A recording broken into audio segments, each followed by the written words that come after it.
존귀하신 아버지 하나님, 주님의 귀하신 은혜와 사랑을 감사드립니다. 부활절 지내면서 이제 두 번째 주일을 맞이하게 됩니다. 나를 위해서 이 땅에 오셨고 나를 위해 자신의 몸을 내어주신 주님, 주께서 십자가를 지시고 우리의 모든 죄를 사해 주시기 위해서 자신의 몸을 던져주셨던 것처럼 그 사랑이 있었기 때문에 우리가 이제까지 주님의 거룩한 삶을 살아온 줄로 믿습니다. 연약한 우리들이 주님 앞에 무릎을 꿇습니다. 간절한 마음으로 주님을 찾습니다. 주님, 나를 만나주시고 부활의 몸으로 나에게 보여주신 그 주님의 그 상처를 어루만지며 우리도 주님 안에서의 참된 회복이 임할 수 있도록 하나님 도와주옵소서. 움츠렸던 우리의 몸과 마음이 다시금 일어서게 하여 주시고 부활의 주심으로 주님으로 인해서 영원한 생명을 누릴 수 있는 주의 자녀들 되게 하여 주옵소서. 주님, 우리가 육신으로 연약합니다. 우리 몸과 마음도 참으로 연약합니다. 무너질 수밖에 없고 부러질 수밖에 없고 고단한 죄들의 심령 속에 우리 주님은 생명의 부활로 우리에게 찾아오셨습니다. 그 은혜를 기억하게 하시고 그 은혜를 마음속에 사모함으로 다시금 우리의 심령이 소성하는 놀라운 역사가 임하도록 도와주옵소서. 오늘도 주의 말씀을 듣는 중에 하늘의 음성이 들려지게 하여 주시고 그 칠의 광선을 비춰주시는 주님의 능력이 우리 모든 믿음의 가족들 위해 임할 수 있도록 하나님 도와주시옵소서. 우리는 주님의 그 능력을 신뢰합니다. 주님을 바라볼수록 우리의 눈이 더 맑아지고 우리의 가슴은 더 넓어지고 우리의 심령은 더 견고해질 줄로 믿습니다. 주님을 붙들므로 우리의 심령이 다시금 소성하는 해가 우리 의자리에 모인 우리 사랑하는 교우들 위해 임할 수 있도록 하나님 도와주시옵소서. 말씀을 듣는 중에 우리의 심령이 온전하게 치유될 것을 소망합니다. 함께 하실 주님의 이름을 찬양하오며 사랑이 많으신 우리 구주 예수 그리스도의 이름으로 기도하여 싸움나이다. 아멘. 할렐루야. 주님의 이름으로 축복합니다. 오늘 본문의 말씀을 통해서 닫힌 문을 여는 부활의 빛, 이런 말씀의 제목으로 함께 은혜를 나누고자 합니다. 부활 이후가 이제 본격적인 진짜 시작입니다. 우리가 지난 주일 부활주일을 보냈는데요. 부활주일 그 예식으로만, 예배로만 끝난 것이 아니라 이제 주님이 부활하셨기 때문에 우리가 이제는 더 멋진 삶을 시작해야 되겠습니다. 죽을 수밖에 없었던 우리가 이제는 새로운 생명을 얻었습니다. 그 생명의 능력을 여러분 마음속에 품으시고 새롭게 멋지게 출발하게 되시는 여러분 모두가 되기를 주님의 이름으로 축복합니다. 제가 부목사 시절에 청년부를 담당할 때에 한 자매가 있었는데요. 이 자매가 상당한 우울증에 시달리고 있었어요. 가정 형편이 썩 좋지 않고 부모님들도 신앙생활 하지만 그렇게 잘 온전하게 하지 못했습니다. 이 자매가 신앙생활 하다가 갑자기 우울증에 걸리면서 뭔가 일이 잡히지도 않고 다녔던 직장도 그만두고 자기 방에 갇혀가지고 항상 불을 끄고 지내는 거예요. 그래서 청년부 임원들이 찾아가가지고 신방을 하는데 문을 열어주지 않습니다. 부모님도 계시지 않고 또 자매의 집 그 방, 인기차만 있는 것 같은데 문을 열어주지 않는 거예요. 늘 폐쇄적으로 자기를 그냥 그 방에 가둬두는 겁니다. 커튼도 다 쳐가지고 어두컴컴하게. 그러니까 얼마나 폐쇄적인 그런 공간에서 괴로워했겠습니까? 그래도 청년 임원들이 계속해서 가가지고 이제 문을 열어보라고 좀 만나자고 그러는 거예요. 아무리 얘기해도 듣지 않습니다. 그 청년 임원 중에 어느 자매가 그랬다는 거예요. 문을 열지 않아도 되니까 커튼을 좀 열어보라고. 그렇게 어둠 가운데 있지 말고 좀 햇빛이 비추는 빛을 좀 보라고 그렇게 계속해서 권면한 겁니다. 그러니까 어느 날 이 자매가 그 방에서 커튼을 조금 엽니다. 커튼을 여니까요. 그 전에 몰랐던 그 빛이 얼마나 강렬하게 자기에게 비추는지 그것을 알게 됐다는 겁니다. 빛이 자기를 확 비추니까 그 마음에 있었던 그 어두움의 영이 다 떠나가는 것 같은 그런 느낌을 받았다는 거예요. 그래서 그 다음부터는 조금씩 이제 커튼을 열다가 이제는 커튼을 활짝 열으면서 나를 위해 비춰주는 그 빛이 얼마나 강렬하게 자기에게 다가오는지, 마치 그 빛이 자기의 심령의 그 어두운 그 영을 다 떠나보낸 것 같은 그런 느낌을 받았다는 그런 나중에 고백을 하더라고요. 그래서 그 다음부터 문을 열고 우리 임원들과 같이 이야기 나누고, 그러면서 청년 예배 나오면서 이제 성가대도 하고, 나중에는 청년들과 함께 단기 선교도 다녀오는 그런 은혜를 함께 나누게 되었습니다. 여러분, 부활 이후의 삶은 문을 열 준비를 하는 삶입니다. 문을 열 준비를 하는 삶이 바로 부활 이후의 삶이다라고 하는 거예요. 우리는 불안하고 또 우울하거나 뭔가 잡히지 않았기 때문에, 그런 것들 때문에 문을 닫고 살아갈 때가 참 많습니다. 내 마음의 문을 닫고 살아가는 거예요. 근데 부활의 주님은 그 닫힌 문을 여는 빛으로 우리에게 찾아오셨어요. 중요한 것은 우리가 완전하게 열지 못한다 할지라도 작은 틈이라도 열어 빛이 들어오게 하는 것이 우리에게 중요한 것입니다. 부활 신앙은 상황이 바뀌는 것을 기다리는 것이 아니라 닫힌 마음을 여는 결단에서부터 시작되어지는 거예요. 여러분, 부활 신앙하면 야, 주님 부활하셨으니까 뭔가 내 상황이 확 달라질 거야, 이런 것을 기대하는 것이 아닙니다. 닫힌 내 마음을 여는 결단에서부터 이 모든 것들은 하나하나 시작되기 시작하는 거예요. 우린 지난 주일 부활주일을 지냈어요. 근데 신앙은 부활절 하루의 감동으로 끝나는 사건이 되어서는 안 됩니다. 그냥 연례 행사처럼 그냥 부활절 그냥 그렇게 지내는데, 여러분, 우리가 한 1년에 한 번 정도는 부흥회를 갖지 않습니까? 연합성회든 뭐 사경 부흥회든지 성회를 갖게 되는데, 한 3일 4일 동안은 집중해서 은혜를 받습니다. 부흥회 때 은혜 받을 때는요, 내가 부흥회 끝나면 내가 이렇게 살아야지 막 결단을 합니다. 혹여나 내 마음속에 죄된 것이 생각나면 막 통에 자복하고 콧물 눈물 막 범벅이 되면서 막 쏟아부으면서 뭔가 부흥회가 끝나면 새로운 삶이 열려질 것 같은 그런 느낌으로 은혜를 받아요. 근데 부흥회가 다 끝나고 나면 언제 부흥했어? 부흥회를 했나? 그러고서 다시금 원상 복귀되는, 원래 부흥회 바로 이전으로 다시 되돌아가는 원상 복구되는 그런 경우를 우리가 종종 보게 됩니다. 부흥회도 마찬가지고 부활절도 마찬가지입니다. 주님 부활하신 사건이 여러분에게 어떤 의미가 있습니까? 내 삶의 변화를 위해서 주님은 부활하셨잖아요. 너 영원한 생명을 소망하는 삶을 살아라. 그러면서 주님은 자신의 몸을 이제는 보여주시면서 부활하셨다는 사실을 우리에게 보여주시면서 그것을 우리의 증거로 우리에게 보여주고 있지 않습니까? 그러니까 너희도 새로운 삶을 살아라, 그렇게 결단하게 되는 것입니다. 여러분, 예수님의 십자가는 구원의 완성입니다.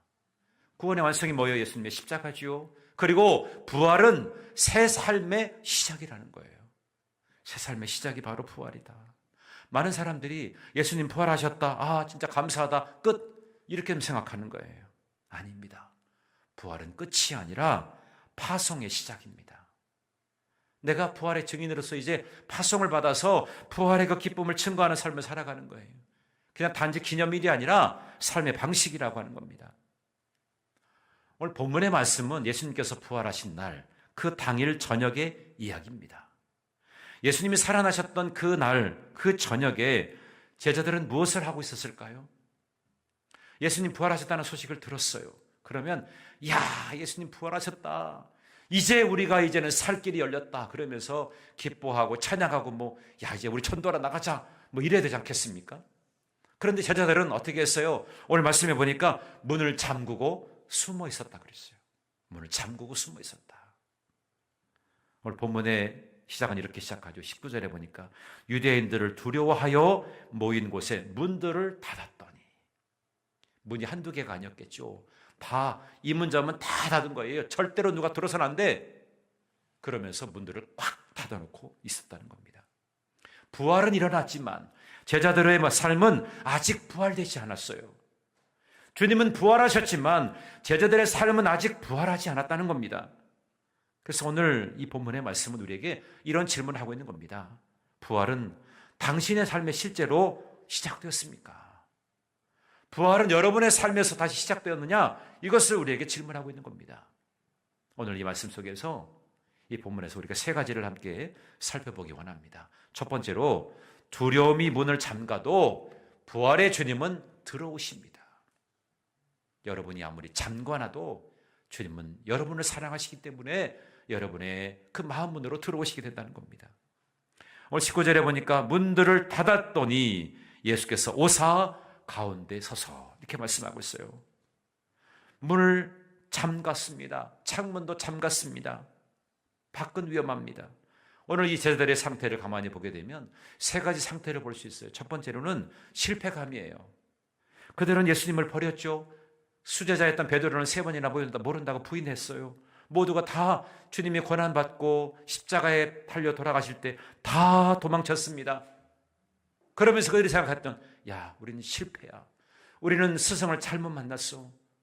주님은 우리와 언제나 함께 하실 줄 알았는데 그분은 십자가에 달려 돌아가셨어. 끝났어. 그런 실패감이 그들에게 찾아왔을 것입니다. 두 번째로 죄책감입니다. 예수님이 살아나셨다는 소문이 들렸죠. 그런데 그 소식이 기쁜 소식이 아니라 오히려 두려운 소식이었어요. 야, 우리가 도망치고 우리 부인했는데 예수님이 우리에게 찾아오시면 어떻게 하지? 우리 엄청나게 혼나지 않을까? 이런 생각으로 죄책감이 들었을 겁니다.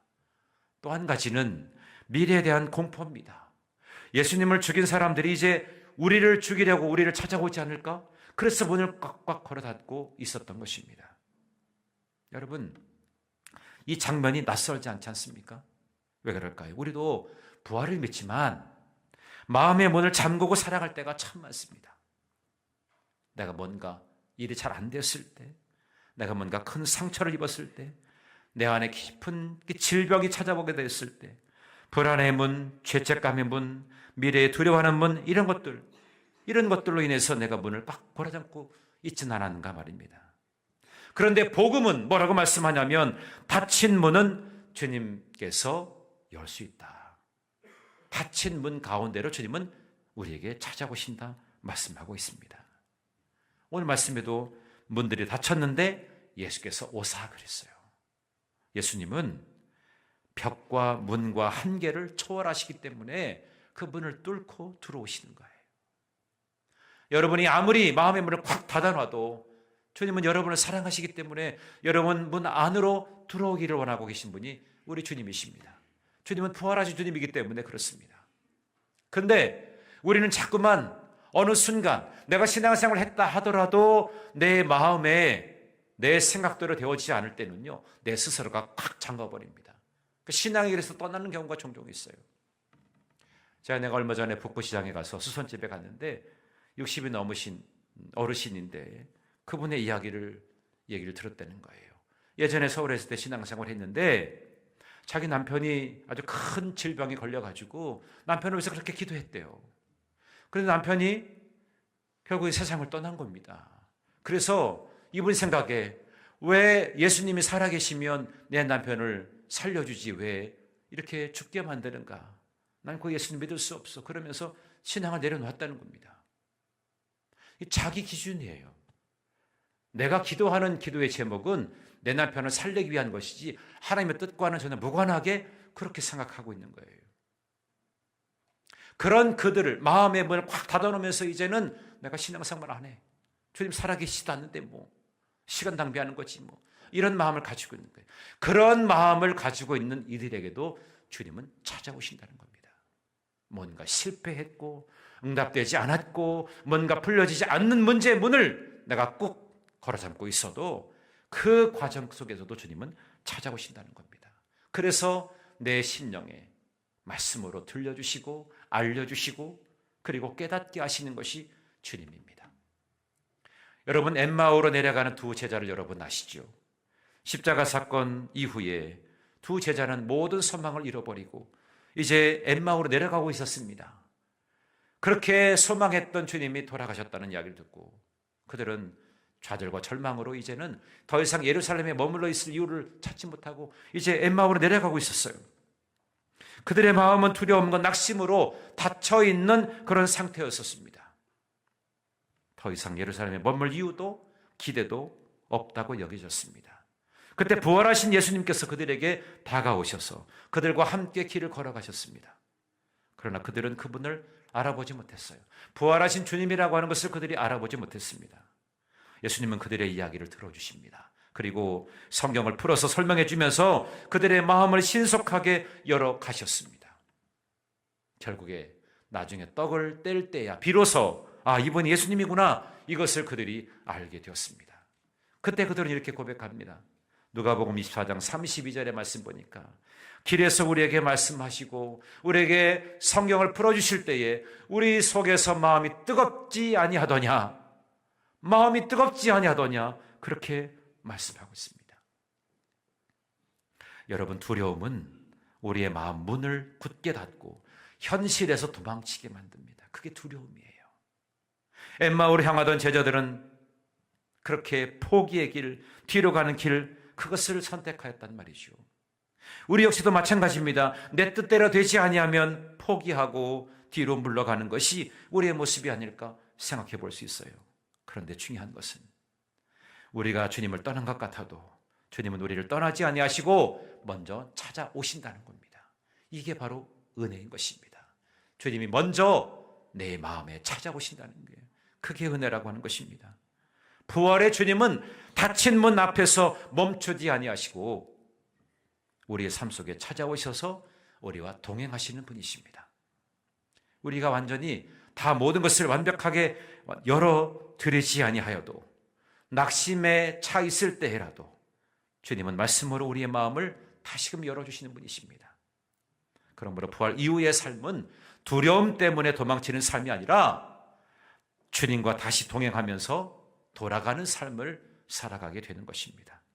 엠마오로 가던 제자들이 다시 예루살렘으로 돌아갔던 것처럼 오늘 여러분의 다친 자리에서도 일어나서 다시 사명의 자리로 나아가게 되시는 여러분 모두가 되기를 주님의 이름으로 축복합니다. 혹여나 여러분 마음속에 아직도 마음을 잠그고 난 너무 멀리 왔어, 나는 믿음이 없어, 난 다시 시작할 수 없어, 나에겐 이제 기회가 없어, 그런 생각을 가지고 있을 때 오늘 주님은 여러분들에게 이 메시지를 주십니다. 내가 너희들 가운데에 내가 함께 하겠다, 그렇게 말씀하십니다. 그분은 지금도 우리의 두려움 속으로 찾아오시는 분이세요. 여러분이 지금 무엇 때문에 두렵습니까? 무엇 때문에 불안해하십니까? 주님은 여러분들에게 그렇게 찾아와 주시는 거예요. 그래서 부활은 죽음 극복 사건 이전에 여러분의 심령에 그 두려움 가운데에 우리 주님이 침투해 주신 사건이 바로 부활입니다. 여러분의 두려움의 현장 속에 침투해 주신 분이 바로 주님이라는 거예요. 그 주님을 만나고 여러분의 마음문을 활짝 열어서 그분을 맞이하게 되시기를 주님의 이름으로 축복합니다. 두 번째로 부활의 첫 선물은 무엇이겠어요? 평강입니다. 오늘 말씀의 19절에 보십시오. 너희에게 평강이 있을지어다. 예수님께서 그들 가운데 찾아오셔서 첫 번째로 주신 말씀이 뭐였냐면 평강이었어요. 너희들 왜 내가 순환받을 때, 내가 십자가에 못 박혀 죽을 때 너희들 왜 도망갔느냐, 왜 나를 버렸느냐, 왜 나를 부인했느냐, 이렇게 책망하지 않습니다. 주님은 책망하시는 분이 아니십니다. 오히려 우리에게 더 귀하고 가치 있는 선물을 주십니다. 그것이 뭐야? 바로 평강입니다. 오늘 21절에도 반복해서 말씀하지요. 두 번이나 평강에 대해서 주님은 말씀하셨어요. 왜 그랬을까요? 제자들에게 지금 필요한 것은 어떤 용기와 담대함, 이것이 아니라 평강이었기 때문에 그렇습니다. 여러분, 사명을 감당하려면 용기가 필요하겠죠. 또 전도하려면 열정이 필요하겠죠. 헌신하려면 뭔가 결단이 필요하겠죠. 그러나 예수님은 그걸 다 하셨어요. 그래서 이 사명의 출발점은 어떤 용기가 아니라 마음의 회복에 있다는 것을 주님은 아셨어요. 그래서 그들에게 평강을 전해주고 싶었던 것입니다. 여러분, 두려운 사람은 사명을 감당할 수 없습니다. 내가 두려운데 어떻게 사명을 감당하겠습니까? 상처받은 사람은 사랑을 전할 수가 없어요. 죄책감 속에 있는 사람은 복음을 말할 수가 없습니다. 그래서 예수님은 제일 먼저 우리의 내면을 회복시켜 주시기를 원하셨던 거예요. 예수님은 당신의 십자가에서 경험했던 그 상처를 보여주시지 않습니까? 20절의 말씀 보세요. 손과 옆구리를 보이시니 그랬어요. 손과 옆구리, 손의 못자국, 옆구리에 날카롭게 찍힌 그 창자국, 이것을 다 보여주시지 않습니까? 평강의 근거는 상처 없는 삶이 아니라 상처를 이긴 사랑이기 때문에 그것을 보여주고 계신 것입니다. 부활하신 예수님은 상처를 없애지 않으셨어요. 그대로 가지고 제자들에게 그걸 보여주셨단 말입니다. 그 속에서 주님이 이들에게 주시고자 했던 것은 바로 평강이라고 하는 선물이었어요. 복음서에 보면 풍랑 속에 예수님이 평안을 얻게 된 그 사건들 여러분 아시죠? 제자들이 갈릴리 바다를 건너가는 중에 큰 폭풍이 일어났습니다. 배가 지금 물에 잠기듯 막 뒤흔들리고 뒤집히고 막 그러려고 합니다. 그런 찰나에 제자들은 죽음의 공포에 사로잡히지 않았겠습니까? 근데 그때 그 순간에 예수님은 배 뒤편에서 베개를 베고 주무시고 계셨어요.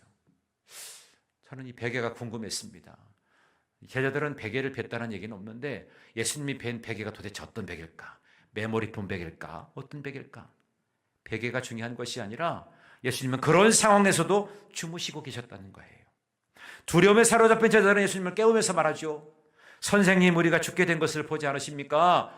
이 상황을 어떻게 좀 해결해 주십시오. 그러면서 제자들은 막 아우성을 칩니다. 예수님은 바다와 바람을 꾸짖으시면서 말씀하시죠. 잠잠하라, 고요하라. 그러니까 바람이 그치고 바다가 잔잔해지기 시작했습니다. 그리고 제자들에게 말씀하셨어요. 어찌하여 너희들이 이렇게 무서워하느냐? 너희가 어찌 믿음이 없느냐? 너희들 왜 이렇게 무서워하느냐고? 왜 너희들이 이렇게 믿음이 없느냐고? 그렇게 주님은 그들의 믿음을 지적하셨어요. 오늘 우리에게도 흔들리고 있는 우리의 심령에 주님은 질문하고 계십니다. 너희들 어떻게 왜 이렇게 무서워하고 있느냐? 어찌 이렇게 믿음이 없느냐? 그러면서 우리에게 말씀해 주고 계신 거예요. 부활하신 주님이 제자들에게 가장 먼저 주신 말씀, 너희에게 평강이 있을지어다. 이 평강은 문제가 사라진 상태가 아니라 문제 한가운데서도 누릴 수 있는 주님의 임재에서 오는 평강이라는 거예요. 주님이 함께 하시면 세상이 줄 수 없는 평강을 얻을 수가 있다는 겁니다. 그게 믿지 않는 사람과 믿는 사람의 차이라는 거예요. 똑같은 사건을 만나게 돼도 믿는 사람과 믿지 않는 사람의 그 마음의 상태는 분명히 다르다는 것을 우리에게 말씀해 주고 있잖아요. 상황이 바뀌지 않았다 할지라도 내가 모시고 있는 그분이 내 안에 찾아오셔서 나에게 주신 평강이기 때문에 내가 요동하지 않게 된다는 겁니다. 폭풍 속에서도 주무실 수 있었던 그 예수님의 평안은 상황이 잔잔해서가 아니라 하나님 아버지에 대한 완전한 신뢰 때문에 그렇게 잠을 주무실 수가 있었던 겁니다. 우리의 삶의 풍랑 속에서도 문을 걸어 잠그듯이 마음을 닫고 두려움에 사로잡힐 때가 물론 있을 것입니다. 그러나 우리가 그때마다 늘 기억하고 염두하고 인식해야 될 것은 뭐냐면 주님은 부활하셨다. 부활하신 주님이 나에게 찾아오셨다. 이 사실을 여러분 마음속에 간직하시고 그것으로 끝나는 것이 아니라 그 주님께서 나에게 평강이 있을지어다. 평강이 있을지어다 말씀하시는 그 주님의 음성이 여러분에게 들려지기를 간절히 바라는 것입니다. 부활 이후의 삶은 폭풍이 없는 삶이 아니라 이러한 폭풍 속에서도 주님을 바라보면서 평강을 누리는 삶인 것입니다. 두려움이 파도를 일으킬 때마다 믿음은 주님의 음성을 붙잡는 것입니다. 그리고 그 음성이 우리의 마음의 바다를 잠잠하게 만드는 것입니다. 그래서 부활신앙의 첫 열매는 성공도 아닙니다. 어떤 변화도 아닙니다. 기적도 아닙니다. 그건 바로 평강입니다. 부활신앙의 첫 열매는 평강이라는 거예요. 우리에게 필요한 부흥은 내 겉으로 보여지는 그러한 부흥보다도 내 내면의 회복, 내 내면의 부흥이 우리에게 정말 필요한 것입니다. 오늘 여러분, 주께서 여러분에게 말씀해 주시는 너에게 평강이 있을지어다. 이 말씀이 여러분 마음속에 깊이 새겨지게 되기를 주님의 이름으로 축복합니다. 마지막 세 번째로 성령 받은 교회는 빛을 간직하는 것이 아니라 빛으로 파송됩니다. 라고 하는 거예요. 자, 21절 끝부분을 보십시오. 아버지께서 나를 보내신 것 같이 나도 너희를 보내노라 그랬습니다. 자, 이 장면은 복음의 완전 전환점이죠. 예수님은 제자들을 위로하러 오셨지만 그냥 위로만으로 끝난 것이 아니라 그들을 파송하시는 겁니다. 파송하신다는 거예요. 부활은 위로로 끝나는 것이 아닙니다. 보냄으로 완성되는 것입니다. 예수님은 너희들 이제 안전하니까 여기 계속 숨어 있어라 이렇게 말씀하지 않으셨어요. 그들에게 이제 나가라, 복음을 전하는 그 자리로 나가라, 그렇게 말씀하시는 겁니다. 부활은 개인을 위한 위로 사건이 아니라 세상을 구원하기 위한 사건이기 때문에 그렇습니다. 그래서 부활을 우리가 알리는 거죠. 선포하는 거죠. 지난 4월 4일에 광화문 광장에서 부활절 퍼레이드가 있었습니다. CTS에서 주최를 한 부활절 퍼레이드가 있었죠. 여러분, 퍼레이드를 벌인다는 것은 뭡니까? 모든 사람에게 알리는 것입니다. 주님 부활하셨습니다. 이것을 알리는 거죠. 부활은 우리가 그냥 간증만 하는 것이 아니라 이제는 비춰서 모든 이들에게 알리는 것이 바로 부활이라는 것입니다. 그러면서 22절에 보니까 숨을 내쉬며 이르시되 성령을 받으라 그랬어요. 여기서 숨이라고 하는 것이 창세기를 떠올리게 하잖아요. 아담이 생기를 얻게 되어진 것, 하나님께서 그에게 숨을 쉬게, 호흡을 불어넣어 주시면서 그런 생명이 되었잖아요. 성령의 사람이 된 것입니다. 그래서 이것은 새로운 창조를 말하는 겁니다. 교회는 부활 이후에 새로운 인류 공동체로 다시금 탄생하게 되는 거예요. 그래서 우리는 빛을 저장하는 공동체가 아니라 빛을 전달하는 공동체로 바뀌어지게 되는 것입니다. 여러분, 등불의 목적이 무엇이겠어요?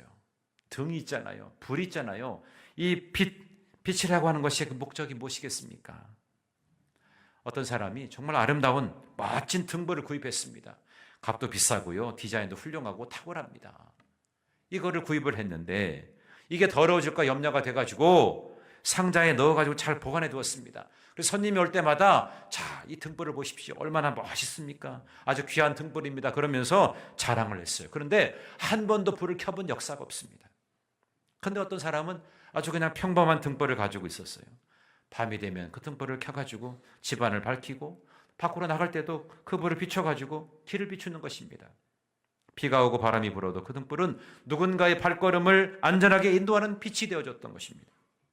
시간이 지나면서 첫 번째 사람의 그 등불은 여전히 깨끗했지만 아무런 쓸모가 없는 그런 등불이었습니다. 그렇지만 두 번째 사람의 등불은 비록 오래 써서 낡았지만 사람들에게 큰 유익을 준 그런 빛으로 기억되게 된 것입니다. 여러분, 등불의 존재 목적이 무엇이겠습니까? 왜 등불이 존재할까요? 그건 장식도 보관도 아닙니다. 비추는 것입니다. 비추는 것. 빛을 감춰둘 때는 아무런 의미가 없는 것이죠. 비로소 그것을 드러내게 될 때 그 존재 이유를 그가 설명하고 있는 겁니다. 예수님께서 부활하신 그 모습 그대로 보여주시면서 제자들에게 평강을 주신 후에 곧바로 아버지께서 나를 보내신 것 같이 나도 너희를 보내노라, 그렇게 말씀했습니다. 평강이 머무르는 선물이 아니라 이제는 흘러가는 사명이어야 했기 때문인 것입니다. 평강은 그냥 마음속에 머무르는 것만이 되어서는 안 된다는 거죠. 누군가에게 흘러가야 되기 때문에 그들에게 그 사명을 주게 된 것입니다.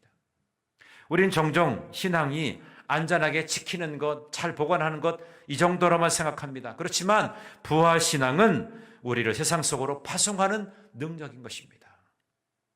부활은 놀라운 능력을 가지고 있습니다. 우리를 세상 속으로 파송하는 능력이 바로 부활 신앙인 겁니다. 두려움 때문에 숨겨진 빛이 아니라 세상 속에서 비추는 빛으로 살아가는 것, 그것이 바로 부활 이후로 살아가는 우리 믿음의 사람들의 모습이어야 한다는 것입니다.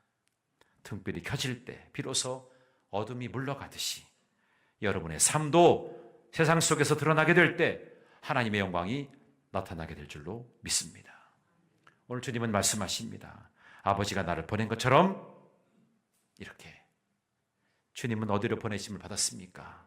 어둠 속으로, 상처 속으로, 죄인 속으로, 고통 속으로 그렇게 보내심을 받지 않았습니까? 오늘을 살아가는 우리에게도 그 사명이 우리에게 주어지게 되었어요. 우리도 주님은 보내시면서 어둠 속으로 보내십니다. 상처가 있는 곳으로 우리를 보내십니다. 그리고 고통 속에 있는 자들에게 우리를 보내십니다. 그들에게 그 생명의 빛을 비추도록 우리에게 그런 역할을 맡겨 주신 줄로 믿습니다. 여러분, 부활은 삶의 방식인 거예요. 내 삶의 방식이 바로 부활이다. 그래서 오늘 말씀을 이제 정리하겠습니다. 부활의 주님은 닫힌 문을 통과하십니다. 그래서 두려움보다 크신 주님을 우리가 바라봐야 된다는 겁니다. 그리고 부활의 첫 선물이 뭐라 그랬어요? 평강이라 그랬어요. 이 회복이 사명의 출발인 것입니다. 그리고 성령 받은 교회는 바로 파송되어야 하는 것입니다. 빛을 들고 세상을 향해서 파송을 받아서 주님의 귀한 역할을 감당하는 것이 우리의 사명인 것입니다. 부활절은 끝난 것이 아니라 부활절 이후의 삶이 이제 시작되었습니다. 예수님께서 오늘 우리 교회에 오셔서 우리에게 무엇을 말씀하실까요? 너희에게 평강이 있을지어다. 이제 너희들도 나아가라. 그렇게 말씀하십니다. 복음의 증인으로 그렇게 존귀하게 쓰임받게 되시는 여러분 모두가 되기를 간절히 바랍니다. 우리 말씀을 기억하면서 함께 찬양합니다. 평안을 너에게 주노라. 이렇게 찬양합니다. 평안을 너에게 주노라. 세상이 줄 수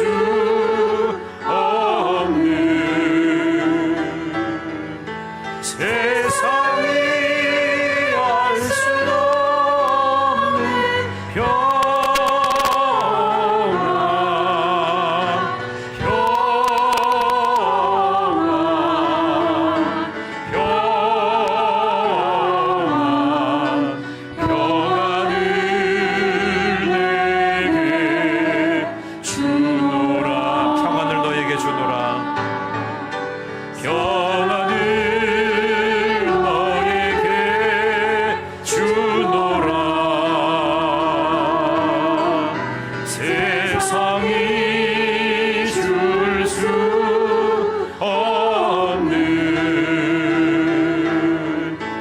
세상이 알 수 없는 평안.